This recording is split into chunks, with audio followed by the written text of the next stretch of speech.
Hello, I'm Richard Vobes, the Bald Explorer. Today I thought I would do something a little bit different. As you know, I'm following in the footsteps of Stanley Arthur Cooke in my search of England, and I'm following his book Off the Beaten Track, and we've made a few videos so far, and I thought it would be interesting to find out who the author is and bring to you a bit of his biography, because you might be wondering similar things. And I know a certain number of my audience have actually been thinking that, because they've gone off and done some research and then sent it to me. So big thanks really to what I'm going to present to you today comes from Nick Rowland and Lee Lawson. Thank you so much. I know some other people have done some bits and pieces, but it's their research that I'm really principally using. And I'm working off some notes, so please excuse me if I look down and read them and all of that, because it's quite interesting, and as anybody's life is quite complicated. So Arthur Stanley Cooke, he's the author of the book. He was born in 1852 at St. Peter's Church in Brighton. So it seems that he was a Brighton boy and has stayed in Brighton pretty much all his life. And of course enjoyed the South Downs, as we know, because that's where he's been walking off the beaten track in Sussex, and we'll explore more of the places he goes to as the series continues. He was the son of Matthew Cooke, who was born in 1804 to 1893, who seems to have worked for an engravers and copperplate printer. Now Arthur was son of 9 siblings. So it's a big family. Now, I don't know how much the other siblings, how long they lived, whether many died, because of course, as we know, there was infant deaths and people didn't necessarily live terribly long, and illnesses, but they had 9 children. His mother was Elizabeth Roberts, who came from Ringmer, so not too far away, quite close to Lewes, I suppose. So they had met, and they lived in Howard Road in Brighton. So this is 1852. Well, if we go and have a look at the census in 1871, we find that they're still at Howard Road. Arthur by now is 19 years of age, and he's described on the census as an organist at St. Nicholas's Church in Brighton. And it seems that the whole family were very much into music, and particularly organs featured a great deal. The Cooke family itself goes back at least to the 1700s, and we have members listed as mariners, as publicans, and as musicians. And it seems that Arthur got his interest in organ music principally from his grandfather, Nathaniel Cooke. Nathaniel Cooke was born in 1773 and lived until 1827. And it seems that his grandfather there, Nathaniel, played the organ. He played a newly installed organ at St. Nicholas's Church in 1813. He also wrote canons, psalms and hymn tunes, so he was a bit of a composer. So I guess it's interesting how this family didn't move around very much, and that they were pretty ensconced with this one church, St. Nicholas, which comes up time and time again in Arthur Stanley Cooke's life.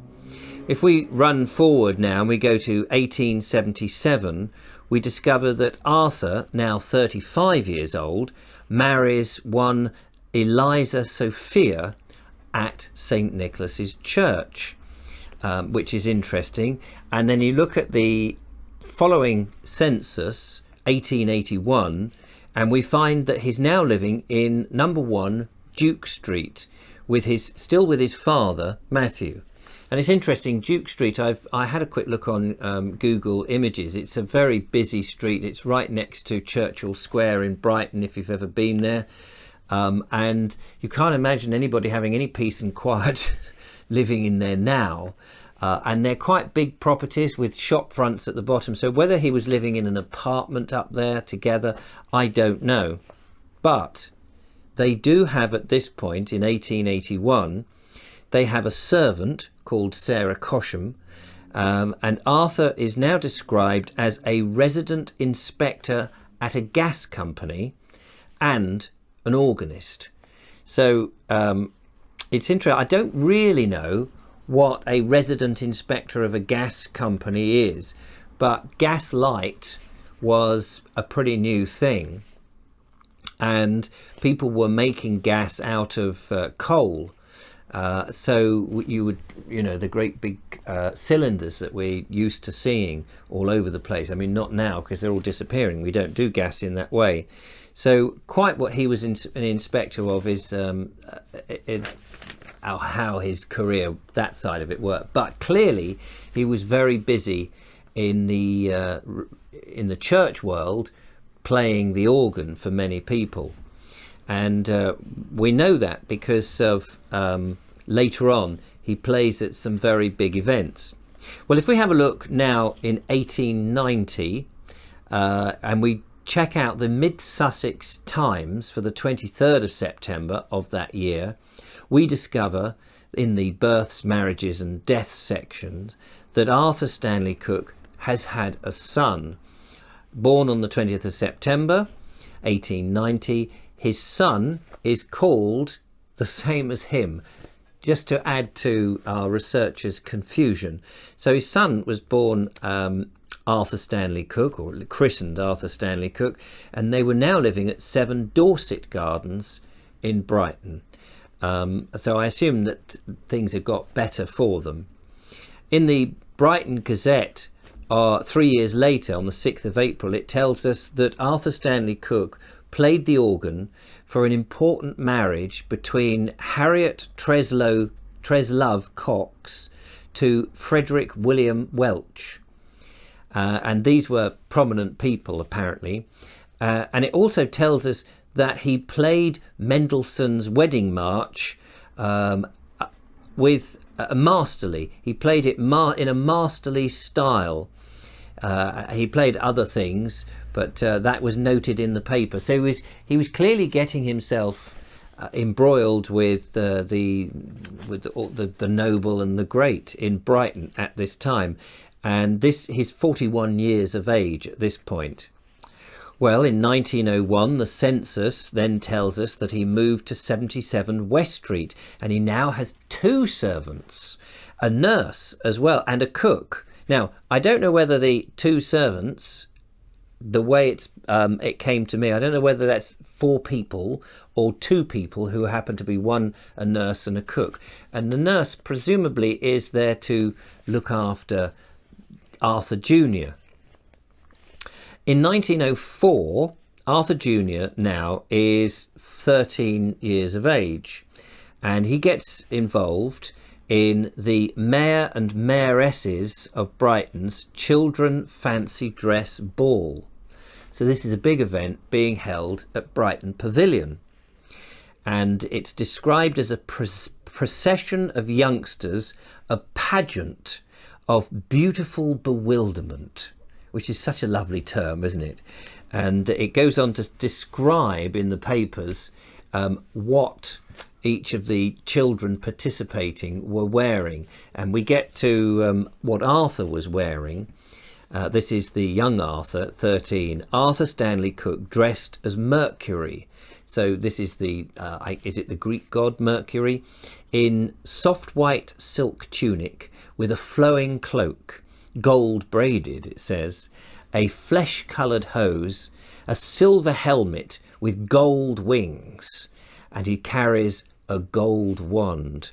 So absolutely interesting. And Lee Lawson put a note here as she had transcribed what was on the newspapers.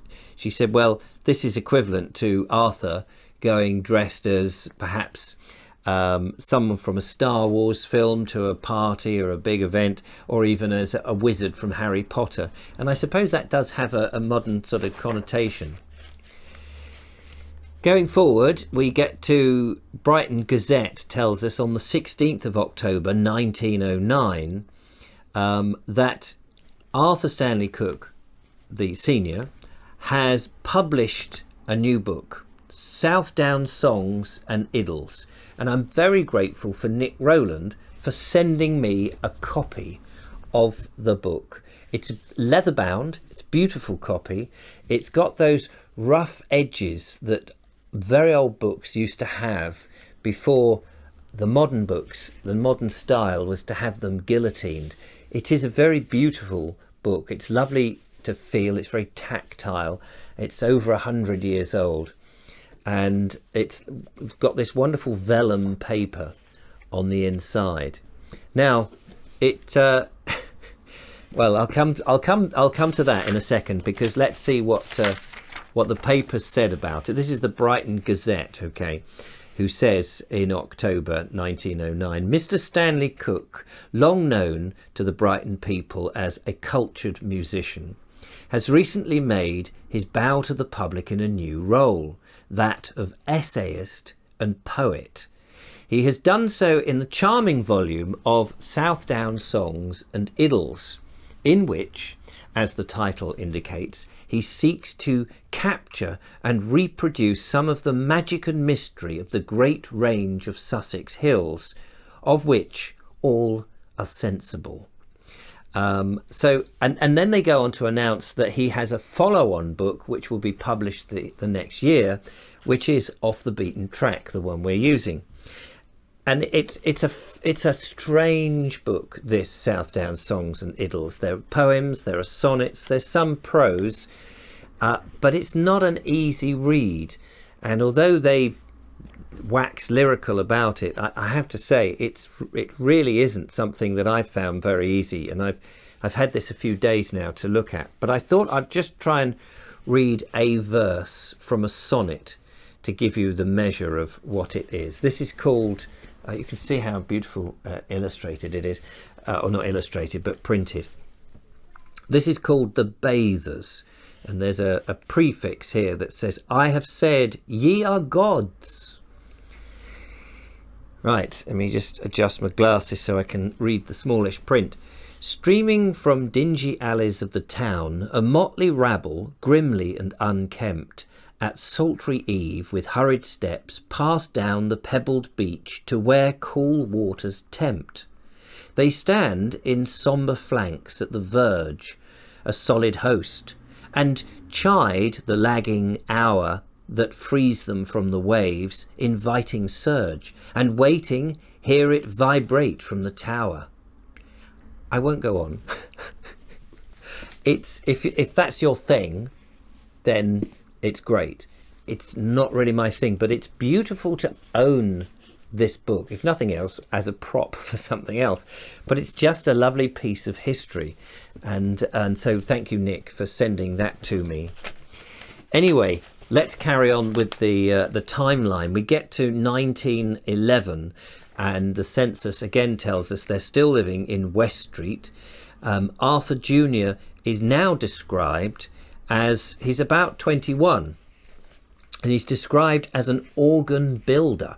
So that's his job. So presumably he's a bit of a carpenter, and he can build the organs, and very much into music, just as his father and just as his grandfather.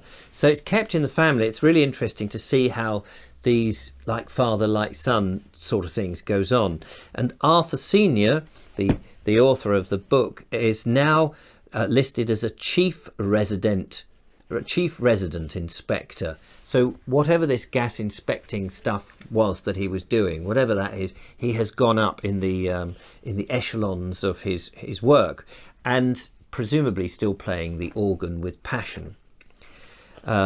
We have the Worthing Gazette for the 6th of December, which also now announced, which is in the winter time, which is an odd time to be publishing this. Off the Beaten Track is published.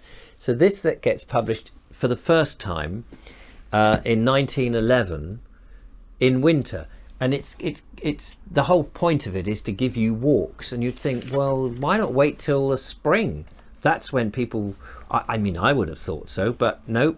But perhaps it's great for a Christmas gift. And so, given at Christmas, people think, yeah, I'll go and do these walks in the new year. So that could well be why it was published then. It's interesting because the book, as you would have seen in my videos, is illustrated with lots of pen drawings, a lot of them from members of the Brighton Art Club, but many from Arthur himself. And it seems that he was also quite a bit of an artist. So he must have had a lot of time on his hands, not only to go wandering around the downs and collect these walks and places to go to, but also to do the sketching and the drawing that he did. It comes with much acclaim, but there are the occasional article which has got some criticism, one of which says that as a book it is a bit pedestrian, and I would agree with that. It's not by any means the greatest guidebook to walks, because he seems to linger at churches and tells us a lot about the church stuff and some of the legends and the effigies and the various people who were endowed with that, but very little guidance on the actual walk. And it is a bit of a detective story with an OS map to see exactly where is most likely he went. But actually I quite enjoy that, making the videos. Now we go forward and the First World War comes along. He's got a son who enrolls, it seems, or is called up right at the beginning. He's in military service in 1914. Well, 2-3 years down the line, unfortunately, in 1917, he's in France and he's killed. Arthur Jr. is killed during the First World War at Gavrelle. Now, I don't know how you pronounce that. Gavrelle in France. He's killed whilst leading a Lewis gun section in defence of the mayor of Gravelle's house. And this is bad news, obviously. And 2 years later, on the 25th of February 1919, his mother, Eliza, passes away. We don't really know, and I haven't been told, what caused that was, whether it was grief or sadness or the loss of the son. It's interesting, I think, because this was their only child, and yet Arthur, as I said before, came from had 8 brothers and sisters, and the family before that, I think there were 4 or 5 of them. So there's a lot of sadness. Well, that's in February. By August in 1919, it's too much, clearly, for Arthur. His wife has died, his son has died in action, and he has a complete and utter breakdown. And it must have been terrible, because it led to paralysis, and then he died. He was living, in the census it tells us that the family were living in 35 Eaton Place in Brighton, but he clearly had been moved after his wife had died, most likely heartbroken, at 67 years of age, to a house in Silwood Place, which was a nursing home. And there he died, and then obviously was later buried. And there is the newspaper saying his last mortal remains were placed into the ground, and everybody was very sad. And that's the end of Arthur, except that the war comes to an end, obviously, and in 1922 his book Off the Beaten Track is republished. It's been out of print for a while, and there seems to have been at that point quite a lot of interest in guidebooks and walking books and those sort of things. I have a stack of places that talk about rural byroads and trackways and all of that, and clearly there was this trend. And so this is when this copy and many others like it, and probably most of the ones available, were printed. I don't think it was ever printed thereafter.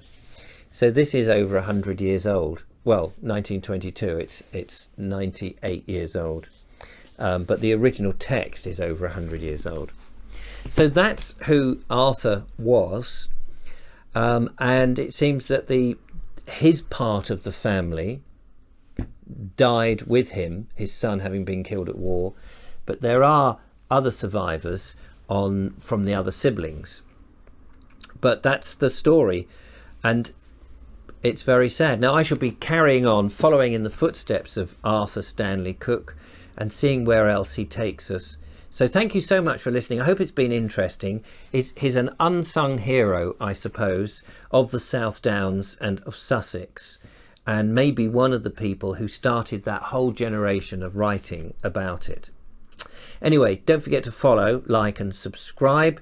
Give me a thumbs up if you've enjoyed the video, and I'll see you out and about over the South Downs, wherever I happen to be, following in his footsteps, as well as other things, as part of my search of Sussex on my larger project, The Quest of England.